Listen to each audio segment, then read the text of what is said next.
आगे बढ़ते हैं। कोरोना वायरस के पेश नज़र मुल्क भर में मास्क और सैनिटाइजर्स की किल्लत से लोगों को परेशानी का सामना पड़ रहा है। तो वहीं मास्क और सैनिटाइजर्स के स्टॉक के लिए मेडिकल स्टोर्स के मालिकों की भी कुछ अलग राय है। क्या कुछ कहना है कि मास्क जिस कीमत में हमें मिल रहा है उसी कीमत में हमें फरोख्त करने की इजाज़त नहीं है। सैनिटाइजर्स तो एट प्रेजेंट आ गया है मार्केट में माल। अपना जो एमआरपी गवर्नमेंट ने डिफाइन किया था उसी रेट में पूरा माल आ चुका है। मतलब 100 ml की बोतल आज 50 रुपए में मिल रही है और 500 ml की बोतल 250 रुपए में कस्टमर को मिल पा रही है।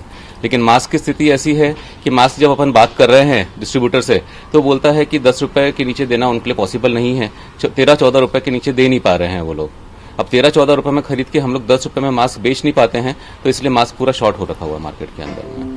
और ज्यादातर तो काला बाजारी ही चल रही है आज के समय में भी। मास्क में गवर्नमेंट को कुछ रूल्स लाके इसके अंदर कुछ ना कुछ करना पड़ेगा ताकि मास्क इजीली लोगों के लिए अवेलेबल हो जाए। मास्क के ऊपर में प्रिंट आ रहा है, जो N95 मास्क है उसका प्रिंट आ रहा है 250 और हमको 250 के रेट में बेचने की परमिशन नहीं है, तो हम कौन से हिसाब से उसको ले और बेचे। मार्केट में माल ही नहीं आ रहा है। जो 2 प्लाई जो 3 प्लाई जो मास्क होते हैं वो माल ही नहीं आ रहा है, तो लोग उसमें बहुत ज्यादा परेशान हो रहे हैं। सैनिटाइजर भी उपलब्ध नहीं है, जिसके कारण बहुत ज्यादा तकलीफ हो रही है मार्केट में।